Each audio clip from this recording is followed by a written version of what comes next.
कौन है कृष्ण?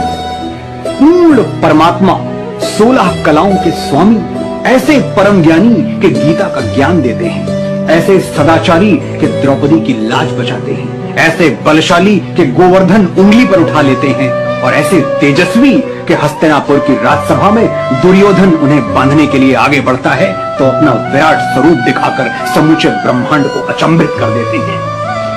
वही सर्वशक्तिमान जिसे दुर्योधन की जंजीर नहीं बांध पाई, उसे मां यशोदा ने ऊखल में बांध दिया और वो चुपचाप बन गया। कहां मिलेगा कृष्ण जैसा कोई और? कहां मिलेगा कोई कन्हैया जैसा जो पूरी सृष्टि का स्वामी है, फिर भी माखन चुराता है और मां की मार से बचने के लिए 100 झूठ बोलता है। मैया मोरी मैं नहीं माखन खायो, ग्वाल बाल सब बैर पड़े हैं, बरबस मुख लपटायो। मैया मोरी मैं नहीं माखन खायो।